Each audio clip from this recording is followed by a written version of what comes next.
Fan TV, bonsoir à tous. Bienvenue dans cette nouvelle édition de Paris en parle. Quel plaisir, et je vais vous le dire dès maintenant, cette émission va être très intéressante.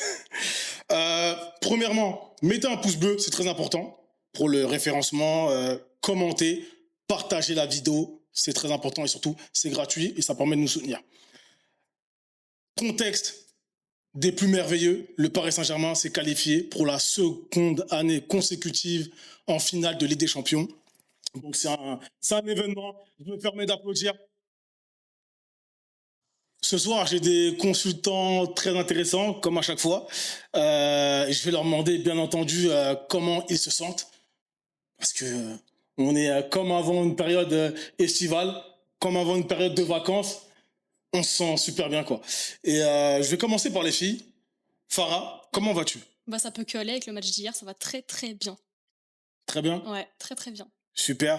Tarikou? Si je te dis que ça va pas, tu vas me croire? Non. Non, tout va bien, tout va bien.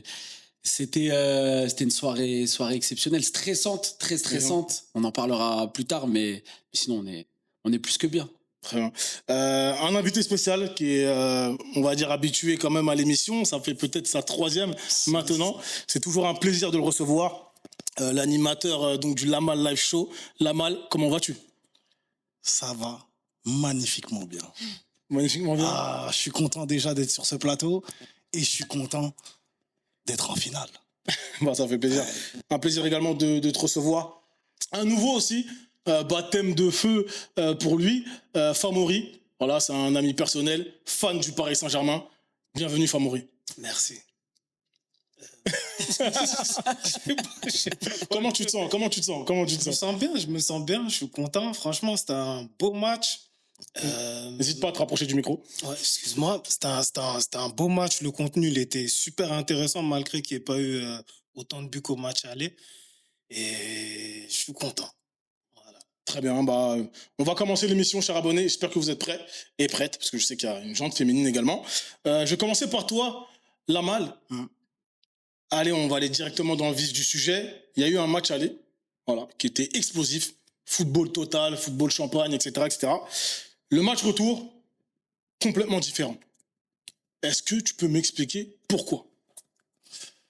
Je peux pas t'expliquer pourquoi parce que je ne suis pas un fin tacticien comme les deux coachs qu'il y a eu hier soir sur les deux bancs, mais je vais t'expliquer un peu ma vision. J'ai écouté un peu les propos de Samir Nasri qui disait voilà que pour lui c'était pas un match de haut niveau, enfin top en tout cas en termes d'intensité, et je suis entièrement pas d'accord avec lui. Certes, c'était un match très différent du match aller, donc moins de buts, moins de spectacles, mais pour moi, en termes d'engagement physique, en termes de tactique, c'est du très, très, très haut niveau. Là, je viens de regarder un article. Quand je vois Sofanov pendant les engagements... Safonov, ouais, pendant les engagements. Oui, moi, je l'appelle Sofanov. Pendant les engagements, il dégage en touche à chaque fois, une fois, deux fois, trois fois. Je dis, mais c'est le jeu au pied qu'on t'a demandé, je comprends pas. Donnarumma, on l'a envoyé, on l'a laissé partir pour ça. Et toi, Mais en fait, c'était un plan de Luis Enrique. C'était un plan de Luis Enrique. Il lui disait que sur tous tes dégagements, il faut que tu envoies du côté gauche pour que, en fait, on ramène la densité des joueurs côté Olysée, comme ça que quand Olysée aura le ballon, il sera encerclé par 2-3. Exactement. Et c'est vrai que quand tu regardes statistiquement parlant, Olysée, à chaque fois qu'il a eu le ballon, c'était dans une zone assez dense, et il perdait la plupart de ses ballons comme ça. Et là, je me suis dit, ah ouais, ça, c'est un coup de génie, c'est un coup de maître. Donc, quand j'entendais Nasri dire, voilà, le match. Non, en termes d'intensité, quand tu vois que Marquinhos, à la 93e minute, il tombe par terre, bah, il peut pas jouer la montre. Il a envie justement de se relever. Il peut pas. Il est cuit. Gvara, il est cuit. Dembélé, pareil, il fait les efforts. Tous les joueurs du Paris Saint-Germain se sont donnés à 500%. Donc, on peut pas me dire que c'était pas un grand match. Même s'il y a eu moins de spectacles et moins de buts. D'accord. Tarikou, pour être dans la continuité de ce qui vient d'être dit, est-ce que tu t'attendais forcément à ce que le Paris Saint-Germain laisse la balle au Bayern? Je m'y attendais un petit peu parce qu'on a tendance à l'oublier parce que le match aller il était tellement spectaculaire Et il y a eu un ressenti à la fin du match aller, c'était que limite le Paris Saint-Germain avait fait un mauvais résultat, alors qu'il y avait quand même un +1 au score, et le Paris Saint-Germain abordait cette demi-finale retour avec un +1. Et l'équipe qui devait attaquer, ça restait le Bayern Munich. Et je pense que c'est l'erreur qu'ils ont fait, c'est d'avoir attaqué dès le début. Et le PSG les a punis très tôt. À la 3e minute, ils ont marqué. Et je pense que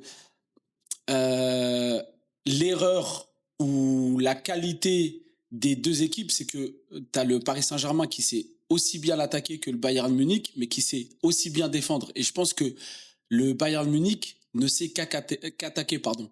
Ils ont cette philosophie de jeu, et ils savent pas faire autrement. Et je pense que c'est ce qui a fait qu'on a eu un match totalement différent. Et après, le Paris Saint-Germain n'avait qu'à garder ce score-là. Et avec un +2, c'est ce qui s'est passé, en fait. Et tactiquement, Luis Enrique, c'est un sans faute. Et en plus, il a fait un petit peu d'intox à la fin du match aller, même juste avant le match, en disant qu'il fallait, pour lui, pour se qualifier, il fallait mettre un +3. Donc, il a laissé entendre qu'il allait démarrer le match tambour battant, comme un peu ce qu'on a vu au match aller. Et chose que, en fait, pour moi, il y allait un petit peu au bluff. Tout à fait. Il y a un joueur aussi qui est allé dans le bluff aussi, c'est Warren Zaïre-Emery, lors de la conférence de presse d'avant-match. On lui avait posé la question, est-ce que le match retour sera comme le match aller? Il a dit, oui, on va jouer de la même manière. Et de toutes les façons, on ne peut pas se fourvoyer, on a une identité de jeu. On progresse dans la... Moi, il n'a pas dit tout ça, mais c'est ce que ça voulait dire, on progresse dans la possession.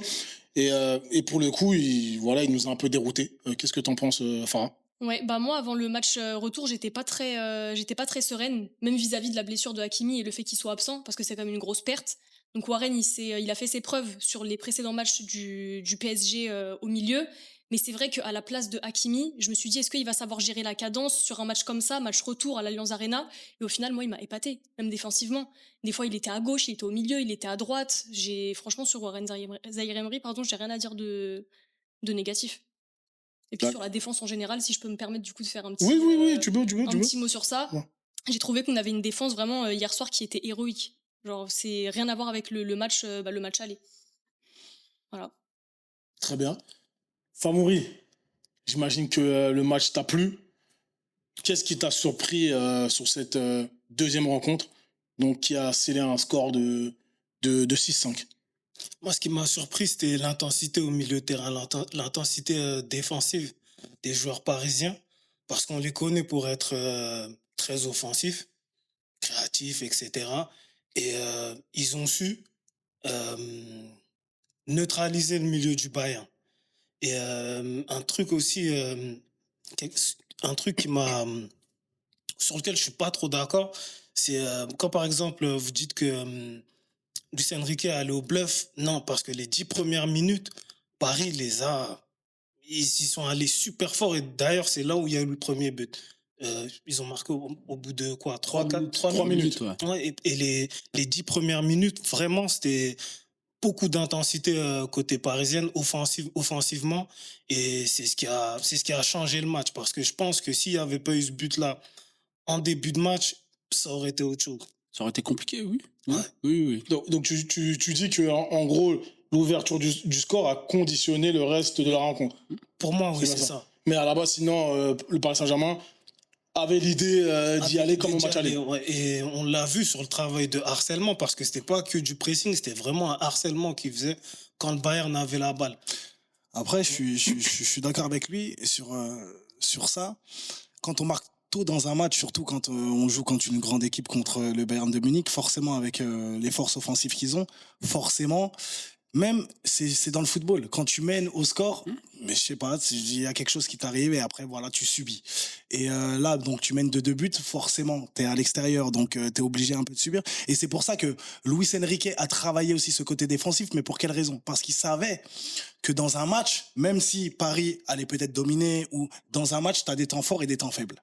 Et tu sais que quand tu auras ces temps faibles-là et que tu as ces joueurs en face comme Diaz, comme Olysée et comme Kane, s'ils sont en pétard comme au match aller, tu sais que là, il faut vraiment une assise défensive et travailler beaucoup la défense. Ce qui nous a sauvés aussi, c'est que quand même notre défense, comme Farrell disait tout à l'heure, Pacho intraitable, Marquinhos aussi, souvent critiqué sur le match aller, sur Diaz, etc. Là, il monte. Il l'a pas lâché. Il l'a pas lâché. Mm. Il lui a pas laissé se retourner. Il l'a pas laissé prendre de vitesse, etc. Donc, grâce aussi ça prouve aussi que les joueurs sont des humains. Parce que quand on voit Olysée le match qu'il fait, certes, il a bien été pris, etc. Mais il n'était pas dans son match aujourd'hui. Les défenseurs de Paris Saint-Germain étaient dans leur match. Donc voilà. D'accord, bah, pour rebondir sur ce que tu es en train de dire, parce que tu as parlé d'Olysée notamment, et on entend beaucoup, voilà, le Bayern Munich n'a pas forcément fait le match qu'il devait faire, dans le sens où les joueurs ont été moins bons. On parle d'Olysée en disant qu'il a fait un mauvais match, clairement. Moi, c'est pas vraiment mon avis, hein, mais j'ai envie d'avoir le vôtre. Est-ce que c'est le Paris Saint-Germain, finalement, qui a déjoué ce Bayern Munich voilà, au lieu toujours de dire que finalement c'est l'adversaire qui n'a pas été au rendez-vous. Oui, bien sûr, bien sûr. Ils les ont fait déjouer parce qu'on a eu une autre physionomie de match et surtout on a eu d'autres comportements. On a eu beaucoup plus d'agressivité de la part du bloc équipe du PSG. On a eu un autre Pacho, un autre Marquinhos. On a eu c'était un match compliqué aussi pour Nuno Mendes encore hier, parce que c'est là où je te rejoins. Pour moi, j'ai pas la même analyse du match d'Olysée. Il a fait son match et il a mis quand même pas mal de fois en galère Nuno Mendes, mais t'as l'apport de Fabian Ruiz aussi qui fait que c'était un tout autre match sur cette zone-là, parce que il compensait pas mal la zone en défense du côté gauche en défense, et on l'a vu même sur des 1 contre 1, Fabian Ruiz réussir à bloquer Olysée. Et moi, pour moi, c'est le PSG qui a fait déjouer le Bayern. Et après, quand t'as 3 génies devant, même si t'as un Dembélé qui était un peu effacé hier, quand t'as 3 génies comme ça devant, et surtout Kvara de l'autre côté, juste une contre-attaque ou autre, c'est clinique. Très bien, très bien. Bah, on va passer à la deuxième étape donc, de l'émission en parlant du joueur MVP. Voilà, est-ce que vous avez un joueur préféré sur les prestations d'hier? Il peut être différent, je le précise. Et je vais commencer par toi, Onip. D'ailleurs, bienvenue. Merci, c'est gentil. Quel joueur t'aura marqué hier? Alors, je pense que tout le monde va être d'accord sur Vara, mais Pacho a été énorme hier. Là, très franchement, je vais mettre en lumière Pacho. Et Pacho a été énormissime, accompagné d'un Marquinhos. Je pense que là, cette doublette hier soir a fait énormément de mal à Oliver Kahn. Rien à voir à Kane, mais clairement, Pacho était au-dessus du lot défensivement. Et petite dédicace quand même à Warren. Warren n'empêche ce qu'il a fait sur le côté en l'absence d'Hakimi. Franchement, grand monsieur. Grand monsieur, jeune encore, 19 ans. Et il faut le rappeler tout de même qu'il a que 19 ans. Et il fait une saison bien complète. Plus de 100 matchs en Ligue des Champions, il me semble. Ouais, quasiment. Et il a que 19 ans, quoi. C'est extraordinaire ce qu'il peut faire, ce Warren avec ses côté droit. Et puis milieu de terrain, franchement, limite on est en train de parler d'être titulaire pour l'équipe de France, et ça serait mérité pour lui. Après, ça dépend à quel poste, hein, parce qu'on voit maintenant que c'est un joueur hybride. Bah, tu sais, avec Koundé, maintenant il y a débat. Hein. Il y a débat maintenant. Carrément. Ouais, j'ai entendu, il y a débat maintenant. Hein. D'accord. Et Deschamps, il va avoir des mots de tête. Hein. Intéressant. Farah, je t'ai entendu tout à l'heure, tu as parlé un peu de Pacho. Est-ce que tu vois, il y a d'autres joueurs, hein. Franchement, il y en a plein. Est-ce que tu peux me dire celui qui t'a marqué hier? Bah pour le coup, je suis enfin d'accord avec le trophée MVP qui a été accordé, et pour moi, c'est Pacho sans aucune discussion. Il a été spectaculaire. Pour moi, meilleur défenseur central du monde. Vraiment, ce que Pacho a fait et ce qu'il fait déjà depuis longtemps au PSG, oui. c'est exceptionnel. Et là, ce qu'il a fait hier, il était partout en fait. C'est-à-dire qu'il était au top niveau, il était partout. C'est incroyable. Mais c'est vrai, parce que lui, il a fait partie, en tout cas, des maçons qui ont permis au Paris Saint-Germain de gagner cette Ligue des Champions. Mais c'est tout ce qu'il a connu avec le Paris Saint-Germain. Finalement, 2 années, 2 finales. Là, moi, je t'attends, je vois que ça chauffe un peu. Mais on va aller de ce côté. Tarikou. Moi, c'est Kvara. C'est l'homme du match. Dès qu'il a le ballon, il se passe quelque chose, il y a un danger. Tu sens que les défenseurs adverses, ils sont fébriles et il a été énorme. Et hier, l'action à la 3e minute qu'il fait sur la passe pour Dembélé, elle est incroyable. Et je pense qu'il a raté, de ce que j'ai vu dans les stats, il a raté aucun dribble, 6 sur 6. Il est trop fort. Il est trop fort et c'est l'homme des grands matchs, c'est l'homme des grands rendez-vous, c'est l'homme de la Ligue des Champions. C'est trop. Gvara, vraiment, c'est trop. Et je pense réellement que ce gars-là, il rejoint pas le Paris Saint-Germain. On n'a pas la Ligue des Champions de la saison dernière, mais surtout, on fait pas ce parcours-là parce que c'est énorme. C'est énorme. Il y a une autre statistique aussi qui m'a choqué, c'est qu'il a plus de buts en Ligue des Champions qu'en Ligue 1. Il a 21 buts en Ligue des Champions et 17 ou 18 buts en Ligue 1. Ça Et m'étonne pas, moi. Enfin, c'est choquant, hein, mais ça m'étonne pas, en fait, de Gvara. Ouais. Parce qu'il a pas le même... il y va pas avec la même... Oui, c'est un gars des grands rendez-vous. Ouais. Pour lui, voilà, c'est Ouais. c'est les grands Mais matchs. c'est Peut-être en Ligue 1, tu vas le Ouais. voir plus concerné quand il va affronter le top 4 de Ligue 1. Mais sinon, c'est vrai qu'il est un peu plus effacé en Ligue 1. Mais quand c'est le Money Time, quand c'est la Ligue des Champions, il met le costume et Ouais. il y va. Même s'il a démenti, hein, on va rappeler. Il aime les Oui, rendez-vous. Est-ce qu'il a le choix de démentir Voilà, oui, il va De pas, ne pas démentir, il va pas pardon. dire le contraire. Ouais. Mais en tout cas, moi, Farah, je sais que t'aimes beaucoup un de nos anciens joueurs du Paris Saint-Germain, mais pour moi, Gvara, plus grand numéro 7 de l'histoire du PSG, je suis pas ouvert au débat parce que ce qu'il fait dans les matchs importants, en fait, il est toujours là. Moi, faut m'expliquer dans quel match, à partir des 8e de finale, et je mets les barrages de côté, quand est-ce qu'il a fait un mauvais match, quand est-ce qu'il n'a pas été important, impactant, soit par des passes décisives, des buts, son leadership. défensif. Et c'est ça que Tout, j'allais dire. tout. Oui, C'est vrai. oui. On l'a vu C'est à la vrai. fin du match, Qui vient je crois, épauler.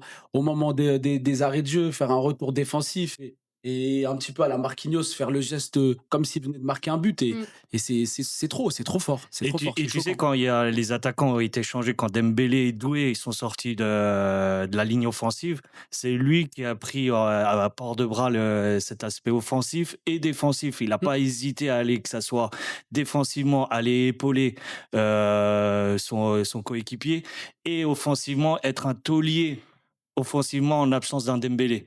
Et ça, là-dessus, Vara, il prend largement, mais tout doucement, ou non, je ne vais pas dire tout doucement parce que c'est flagrant, mais largement le vice-capitana offensif Leadership, Ouais. ouais, Je suis en pas absence de d'accord sur Dembélé, ça. tu crois pas?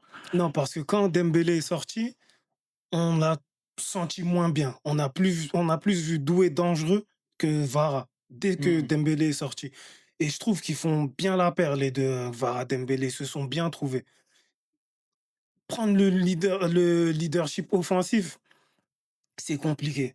Avec Dembélé, franchement, ce qu'il fait, par exemple, sur son but, je suis d'accord sur la passe de Vara, mais il faut voir l'intelligence de l'appel de Dembélé Il s'arrête. qui Ouais, s'arrête et oui, qui c'est fait un pas en retrait pour pouvoir être en bonne position et marquer, tu vois. Donc, Et t'as Warren aussi qui t'amène. enfin, oui, ils étaient plusieurs à emporter. C'est Fabienne, t'as raison. Oui, il y en a la main, plusieurs. c'est Fabienne, et on va en parler de Fabienne, hein, d'ailleurs, parce que, bon, on s'attendait pas à une telle performance au match retour. Mais Ouais. continue. Non, ils étaient plusieurs à apporter, à faire l'appel qui a permis la passe.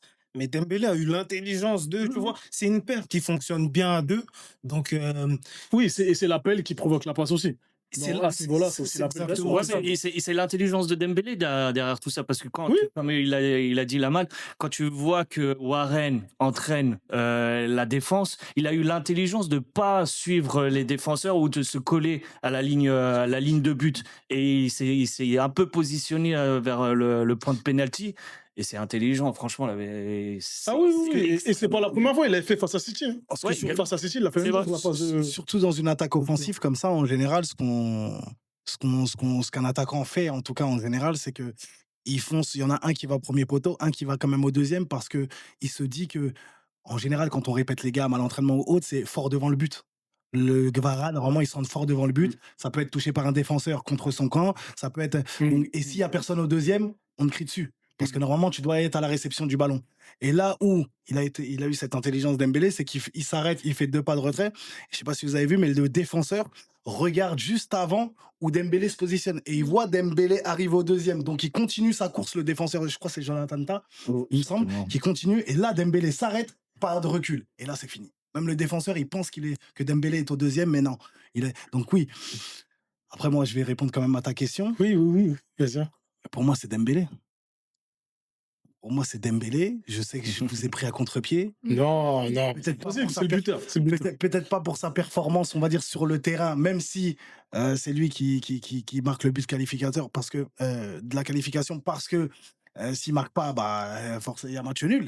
Ouais. Pas oublier. Et sur la double confrontation, 3 buts, une passe D et même, je dirais, deuxième parce que Ouais. quand elle laisse passer sur la passe d'Hakimi, Sur il me la semble. passe exactement, Sur il laisse d'Hakimi, passer.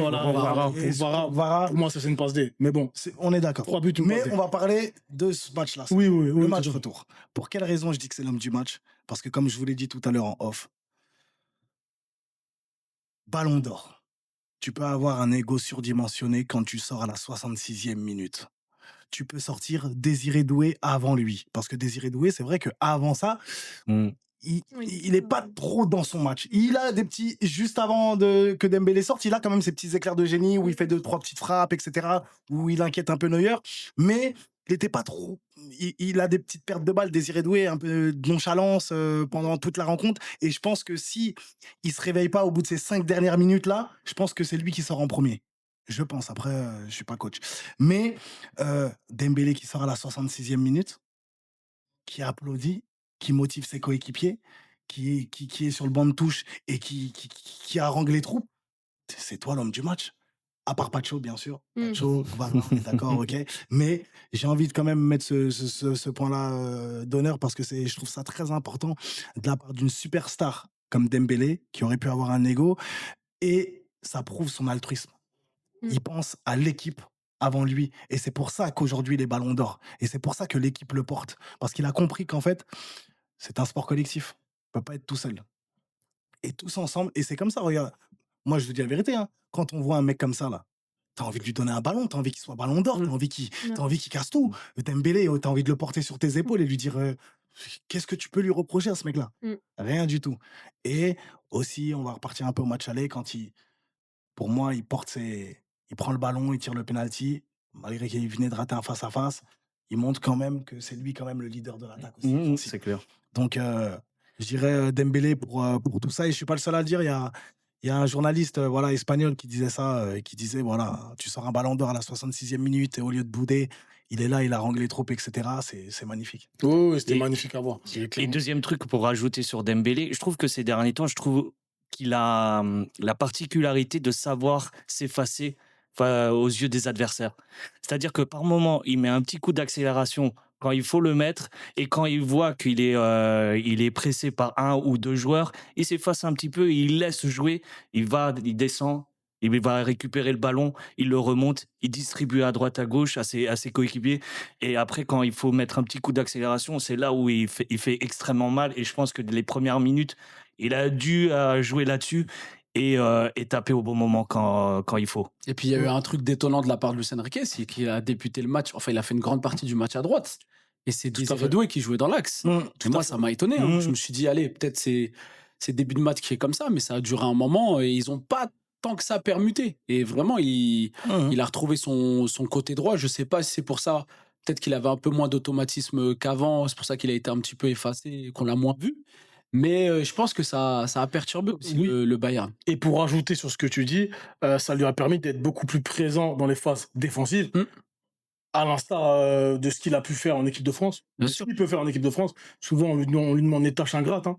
Il est sur le côté droit, il doit défendre et on laisse un peu les autres joueurs offensifs avoir cette liberté. Ouais. Il a pas la liberté en équipe de France qu'il peut avoir, qu'il peut avoir au PSG.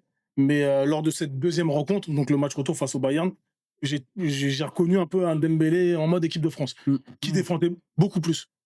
Beaucoup plus. Et donc est-ce que tu avais le choix? Qui n'a pas défendu? c'est vrai, c'est vrai. Voilà. Mais en général, lui, il presse en mode neuf. Oui, C'est un harceleur maintenant, c'est comme ça que je l'appelle. Mais on voyait moins ça hier. Ouais. Parce que il n'était pas dans il était pas dans ce registre d'avancante, quoi. Bien sûr. Favori, t'as donné ton meilleur joueur? Non, et Non. je rejoins la malle. Pourquoi? Parce que Ballon d'Or en titre, t'es attendu à chaque match. Tu fais un mauvais match, surtout en France. Hein. Moi, c'est surtout les médias français que j'entends toujours essayer de mettre un joueur supérieur à Dembélé ou le critiquer quand il fait un mauvais match ou quand il marque pas ou quand il rate un petit peu trop. Hier, t'es attendu, Ballon d'Or, match retour, deuxième finale d'affilée pour Paris. Tu réponds présent au moment où on t'attendait, genre, en tant que leader offensif, justement, tu vois. Et ce but-là, comme je disais plus tôt, il a changé toute la physionomie du match. Parce que je pense que si on marque pas au début, c'est pas le même match. C'est pas le Ouais, même c'est clair. match. Et C'est clair. pour revenir sur la tactique, je pense que c'est un choix tactique de Luis Enrique, justement, parce que il était attendu, Dembélé. C'est lui et Vara les plus grosses armes offensives. Très bien. Et je vais rebondir en vous posant une prochaine question. Tu as parlé de pas le même match. On va forcément parler de la prestation de l'arbitre. Faut en parler même quand on est qualifié, même quand on gagne, même quand ça se passe bien. Parce que hier, tout de même, il y a eu des faits de jeu. Qu'est-ce que vous en avez pensé d'un point de vue général? On parle de penalty litigieux, main, pas main, carton rouge, carton jaune. T'as le sourire, Tarikou. Non, quand t'as dit, ouais, qu'est-ce que vous avez pensé de la performance de l'arbitre, j'allais applaudir. C'est litigieux, ça peut être litigieux. Moi, pour moi, de ce que j'ai vu des règles, moi, je ne connais pas les règles d'arbitrage, etc. Mais le penalty, il n'y est pas parce que quand c'est un coéquipier qui tire sur un autre coéquipier et que ça Tu va parles de la main de Neves, là. c'est ça, ouais. Sur la main de Neves, sur le dégagement, il n'y a pas de penalty. C'est une règle. Après, le problème, c'est que nous, on est devant notre télé, même les supporters du Bayern, les règles, elles changent toutes les semaines, t'as l'impression. Donc ça, c'est un peu compliqué.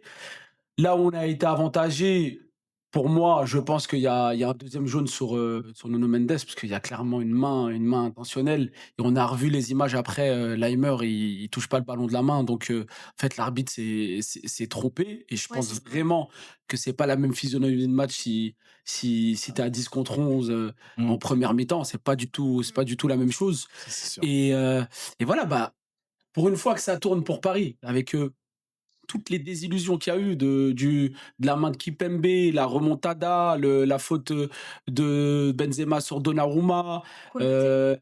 le penalty non sifflé sur Di Maria au Camp Nou. Il y a eu trop de choses, vraiment trop de choses. Et même la saison dernière, le penalty non sifflé sur la faute de Konaté sur Barcola, il me semble.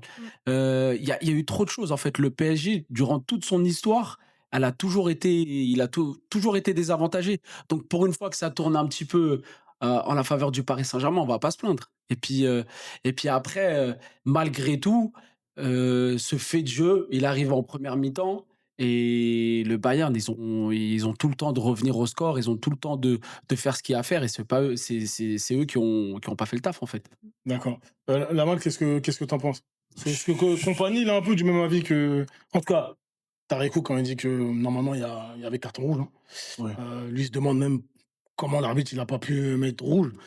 Voilà, est-ce que c'est une excuse derrière laquelle Bayern peut se cacher ou Excuse derrière laquelle le Bayern peut se cacher, ça serait trop facile. Moi, je vous dis la vérité, moi, j'aime pas les entraîneurs qui font des conférences de presse après, qui tirent sur les arbitres. Oui, l'arbitre, hein. C'est le football, il y a toujours eu des erreurs d'arbitrage, etc. Et ça restera comme ça et ça changera pas. Après, je rejoins Tarikou sur la main de Nuno Mendes. C'est vrai que là, ça mérite pour moi un deuxième carton jaune et il y a pas de débat, il y a pas photo. Je pense que juste avant, quand même, il y a quand même deux, trois joueurs qui sont un peu en duel avec Leimer, etc. Donc, il est un peu, sa vision est un peu, je pense, biaisée par rapport à ça. Donc, il pense peut-être que, je sais pas si c'est une main sur de Leimer ou si une faute. Ça, je sais pas. De ce qui a été dit, lui, il a vu une main. Ah, ok, il dit que Leimer a fait une main avant. Ok. oui. Ok. Et apparemment il y avait pas main.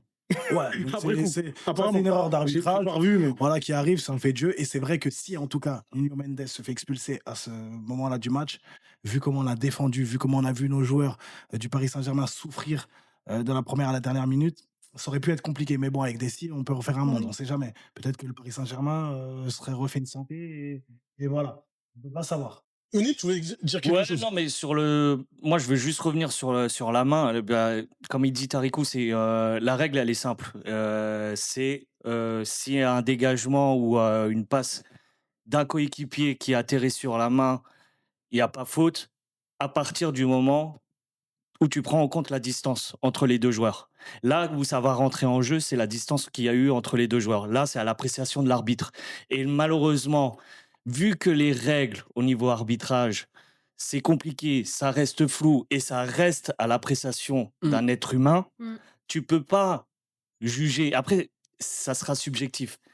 Pour les Munichois, c'est un vol. Pour nous, c'est la règle. Malheureusement, pour eux, tu pourras considérer, en tout cas, que c'est un mauvais arbitrage, surtout qu'il est considéré au Portugal que c'est un mauvais arbitre.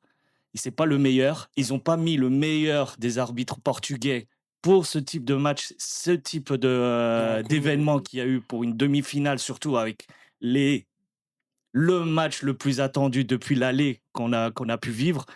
Et clairement, là-dessus, malheureusement, tu peux rien dire sur l'arbitrage. Il a pas été bon pour moi. Moi qui étais arbitre et je sais un petit peu concernant je vois un petit peu en tout cas le point de vue côté arbitre, c'est que un bout d'un moment, je pense qu'il y a eu l'influence en tout cas des Munichois quand ils étaient un peu plus virulents envers lui, quand ils commencent à parler et à contester de façon un peu plus véhémente. En face à face, il y a eu du Luis Diaz, il y a eu Kane vers la fin, il y a eu Olysée par moment, tu as eu de Leimer qui est venu aussi à la charge. Un bout d'un moment, inconsciemment, un arbitre, et moi, pour raconter un petit peu mon expérience, quand tu as des joueurs qui sont constamment sur tes côtes, un bout d'un moment, inconsciemment, tu as plus l'influence à favoriser un petit peu l'équipe qui te fait le moins chier, en vrai. D'accord, mais les Bavarois, ils se plaignent beaucoup plus, en tout cas du fait que Mendes ait continué la rencontre. Oui, bien sûr, bien sûr. Que la, voilà, Oui, que bien la sûr. de Mais Neves. il y a eu, avant ça, il y a eu des nombreuses fautes qui n'ont pas été sifflées, que les Munichois ont considéré que il devait être sifflé en leur faveur. Et je me rappelle, dès les premières minutes, il y a eu un corner qu'Olysée demandait et ça a commencé de là. Les premières contestations, ils ont commencé à partir du corner que Olysée a demandé. D'accord. Et à partir de là, il y a Campani aussi qui a mis sa sauce. Tu as les joueurs. Et moi, je pense que le Portugal, l'arbitre portugais, inconsciemment, a plus favorisé peut-être notre équipe. Mais clairement, de toute façon, c'est pas l'arbitrage qui a fait que Paris était au-dessus face aux Munichois. Très bien. On peut mettre au crédit des Bavarois de ne pas avoir quitté le terrain. Ça, c'est. Pas mal. Pas mal, pas mal. Pas mal. Petite dédicace, j'ai compris. Famori, peut-être un mot à rajouter pour terminer, en tout cas, cette page sur l'arbitrage. Ouais, ça va être bref. Pour moi, l'arbitre a tenu bon. C'était pas le meilleur arbitre possible pour ce type de rencontre. Et il a tenu bon face à la pression des Bavarois et c'est tout. Il n'y a pas eu de vraies décisions scandaleuses, à part peut-être la main. Pour moi, il y avait main aussi, mais sinon, pour moi, le reste du Non, match. il y a main. Après, est-ce que il y a main. Mais est-ce que dans la vision d'un arbitre, est-ce que c'est sanctionnable? Oui et non, tu C'est vois. à son appréciation. C'est à son appréciation. Après, c'est la distance qu'il faut que qu'on évalue.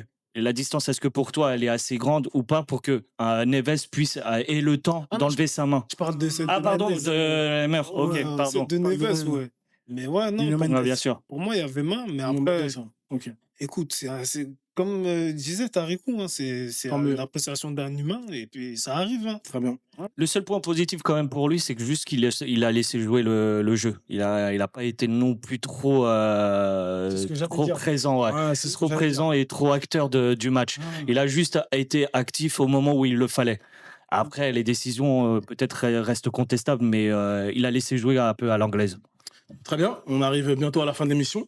J'ai une petite question pour vous, enfin une petite question, pas une petite question, loin de là. Voilà, saison avec un contexte assez compliqué. Donc le Paris Saint-Germain n'a pas eu de préparation. C'est extraordinaire ce qu'ils ont fait, hein, tout simplement, même d'un point de vue physique.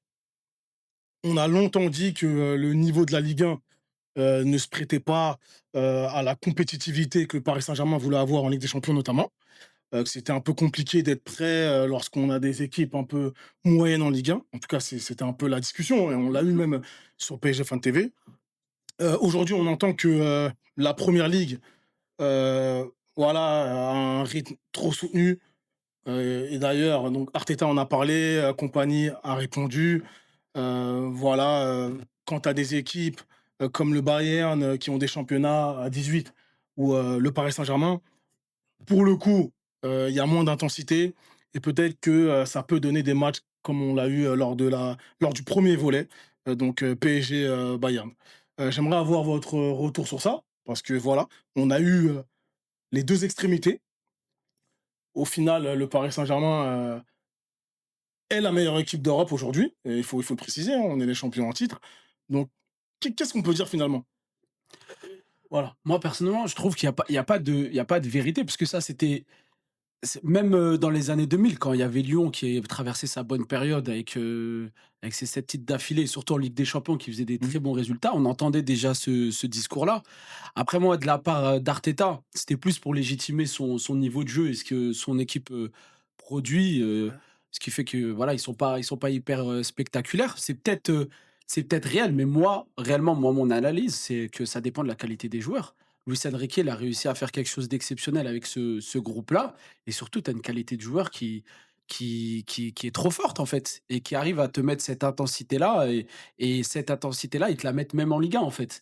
Et, Voilà. et le truc du championnat à 18 contre un championnat à 20, les Anglais, en fait, le problème, c'est que c'est un tout. C'est un championnat à 20 équipes. Tu as le Boxing Day.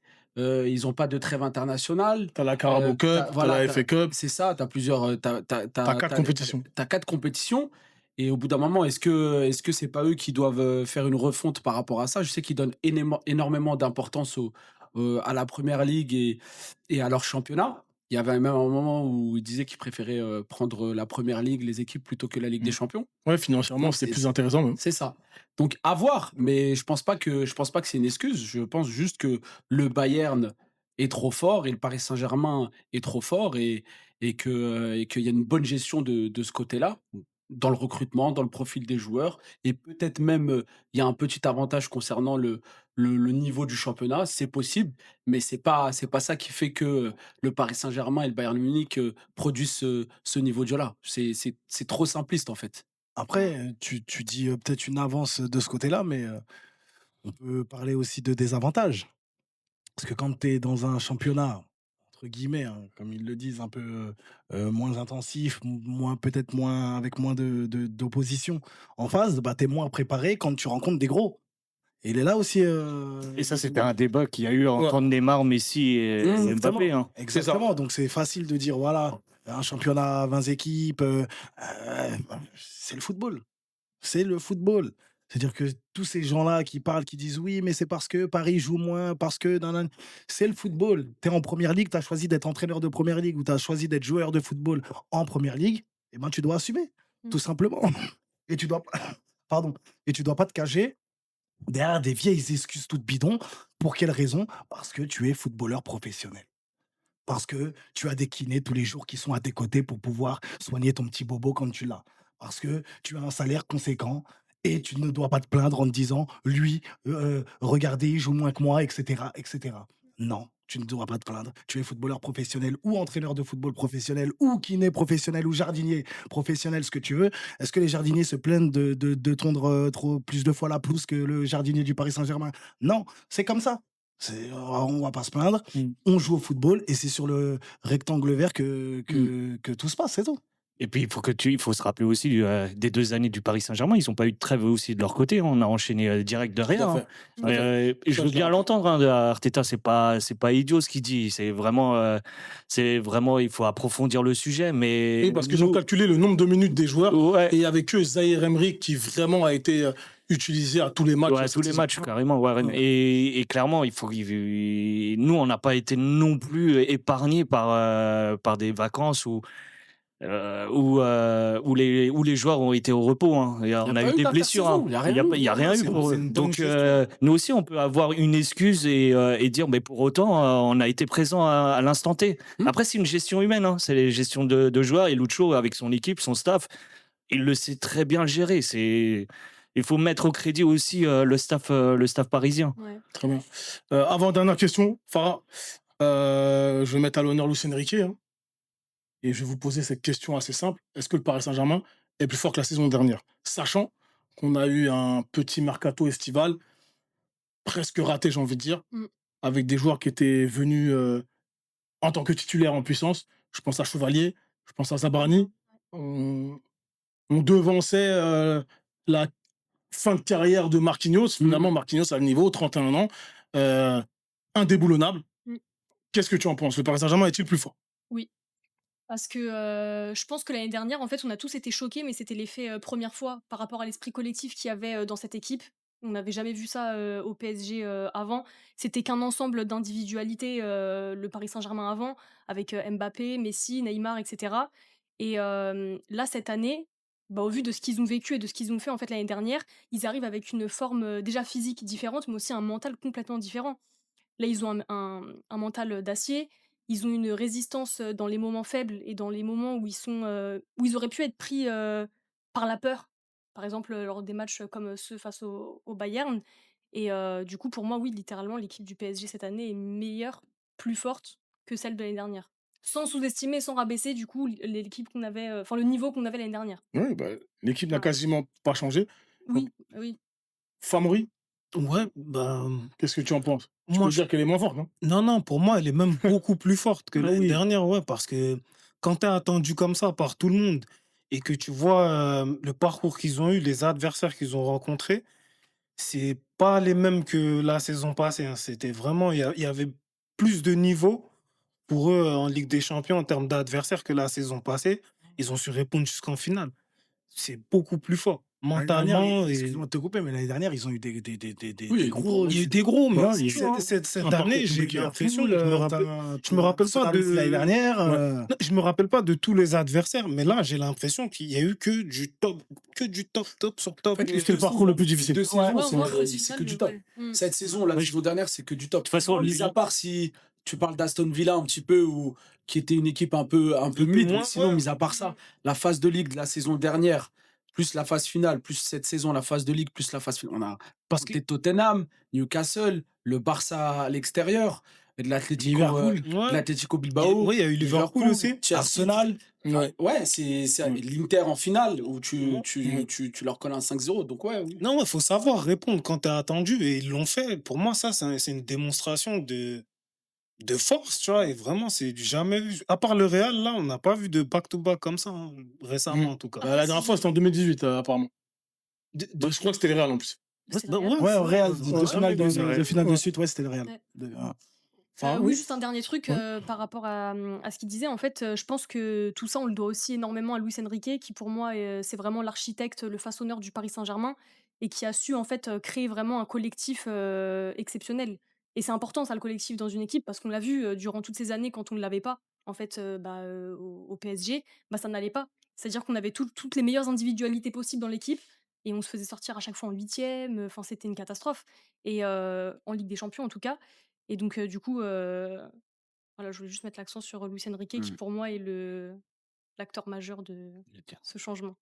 Il me semble que lors d'un PEP, j'avais parlé de Luis Enrique, et j'avais dit que c'était le meilleur entraîneur qu'on puisse avoir, et il y avait eu des sceptiques.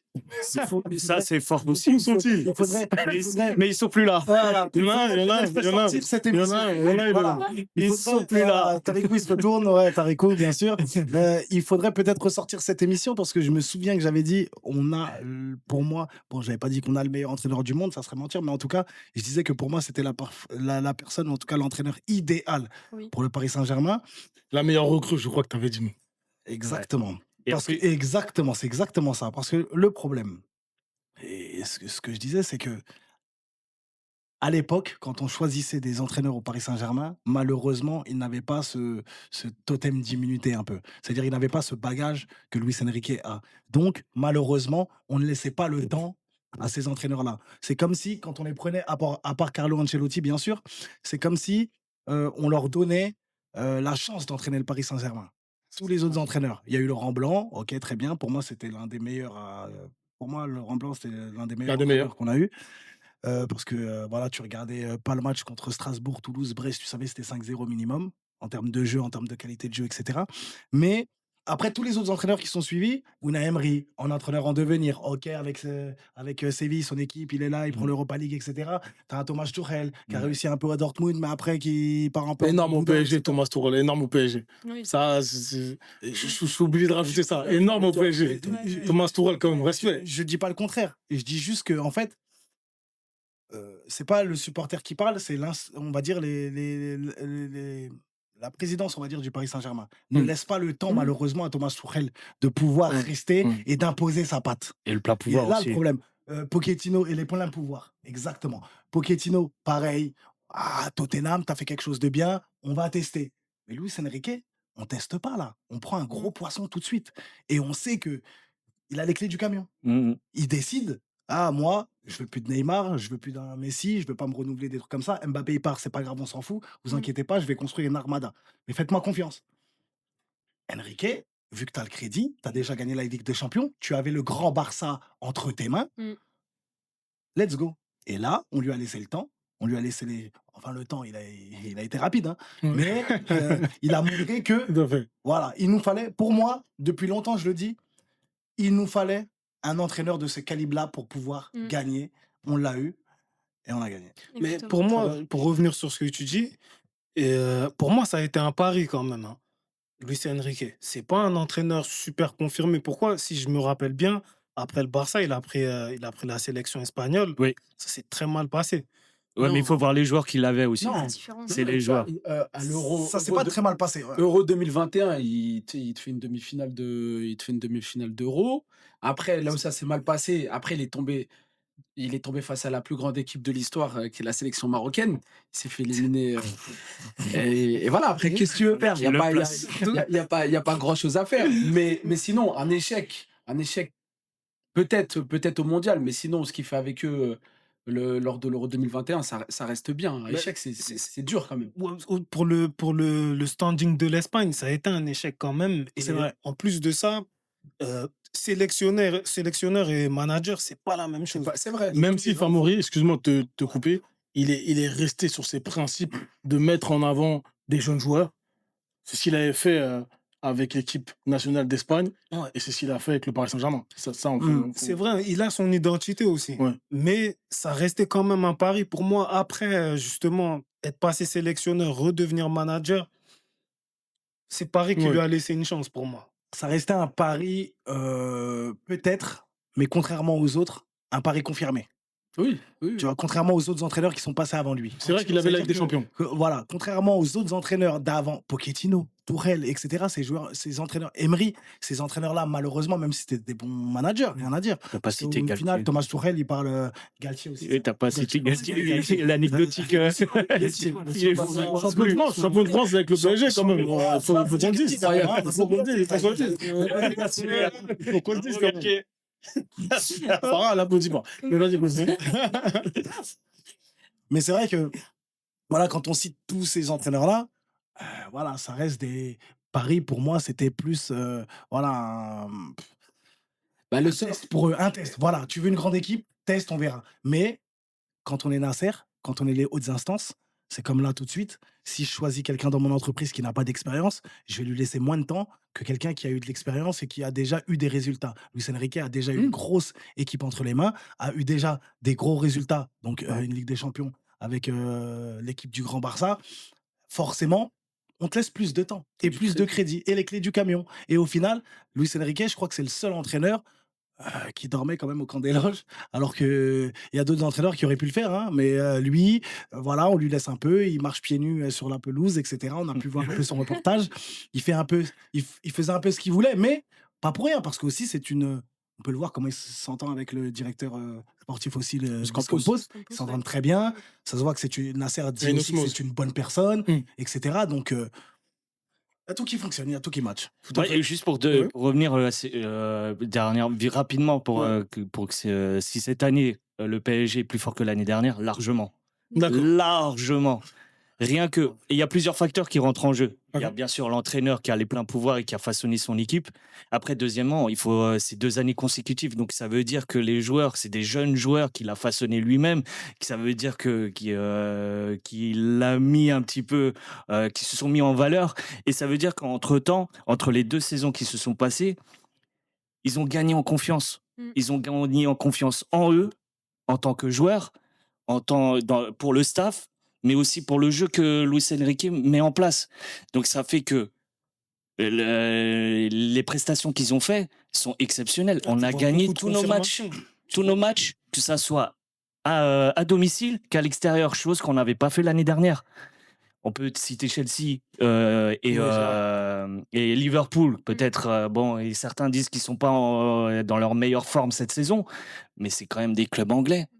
C'est tout de même des clubs Liverpool, anglais. champion d'Angleterre. Bah ouais, de la saison dernière, ils ont gardé. Et puis, dernière chose pour terminer, il n'y a pas eu trop de changements aussi au niveau effectif. C'est ça. Donc, il y a eu une continuité. Et là-dessus, c'est ce qui a fait que cette saison, ça permet peut-être le back-to-back cette année. Très bien, on arrive à la fin de l'émission. Il faut quand même que je vous pose la question. On va rencontrer Arsenal. Oh, ça va piquer pour certains ici. Hein. Contrairement au Paris Ça Saint-Germain, va piquer. ils n'ont jamais gagné la Ligue des Champions. Qu'est-ce que vous en pensez? Est-ce que pour vous, ça va être un match où on va la rouler dessus, clairement, où faut s'en méfier Farah? Pour moi, sur le papier, on est largement favori. Après, ça reste une finale. Ils sont premiers de première ligue, ils sont finalistes de Ligue des Champions. C'est pas un hasard, donc c'est pas négligeable. Mais pour moi, comme ça, sur le papier, je pars plutôt sereine vis-à-vis de ce match. C'est leur non, c'est leur première finale, je crois, depuis 2006. Deuxième finale, ouais. Ouais, deuxième finale. Ouais, mais t'as raison, Enfin, première finale depuis depuis 2006. 2006, Tout, ouais. tout à fait. Et donc bon, ils vont être en quête de cette d'enfin la prendre quoi après 20 ans où ils l'ont perdu face au Barça. Donc bon. Et nous on va viser le back to back, donc on verra bien. Très bien. Lamal, un petit mot peut-être? Je l'assume, mais je l'ai toujours dit, je suis supporter du Paris Saint-Germain et mon deuxième club, on va dire, est Arsenal. Donc au final, je suis tranquille pour une fois dans ma vie, mais je sais que je vais encore être content pour Paris et déçu pour Arsenal en tout cas, parce que Paris a littéralement les armes Ah oui. pour rouler Clairement. sur Arsenal. Les canonniers vont être voilà, des petits pistolets à eau. Voilà, moi, je vous le dis, parce que quand on voit la forme actuelle, en tout cas d'Arsenal en plus, voilà, ils sont fébriles. En fait, à chaque fois, quand c'est les moments clés, tu vois, je sais plus c'est qui disait ça, Farah peut-être ou Favori tout à l'heure. En fait, Paris Saint-Germain, quand on les attend, quand on a besoin qu'ils montrent leur caractère, ils le font. C'est tout le contraire d'Arsenal. Arsenal, quand on a besoin qu'ils montrent leur caractère, ben, ils montrent qu'ils n'en ont pas. Et je pense que tellement que le PSG, on a confiance, on a le talent, et en même temps aussi veulent aller chercher les records, veulent être la première équipe, Ouais. voilà, équipe française à remporter 2 fois la Ligue des Champions, veulent rentrer dans l'histoire en remportant 2 fois aussi d'affilée une Ligue des Champions pour rentrer dans ce cercle-là de pas beaucoup d'équipes, voilà, ils veulent rentrer dans ce palmarès-là, ils ont les équipes pour, enfin ils ont les épaules, l'équipe pour, et ils ont aussi l'équipe en face d'eux pour. Parce que franchement, je préfère que ça soit Arsenal, je vous dis la vérité, que l'Atlético. Ouais. Tout à fait. On va clôturer, sauf si quelqu'un a quelque chose à rajouter. C'est bon? Merci à vous, en tout cas, ça a été top. Peut-être, Lamal, tu peux nous parler de ton actualité? Le Lamal Live Show Sport tous les jeudis 22h, le Lamal Live Show Musique tous les mercredis 22h et le Lamal Live Show Actualité tous les vendredis 22h. Merci à toi, cher abonné. J'espère que cette émission vous aura plu. Donnez-nous votre avis, partagez, mettez un pouce bleu. On vous dit à très bientôt sur PSG Fan Télé, bien entendu, mais sur un pari, on parle, notamment pour cette magnifique finale où on espère finir vainqueur.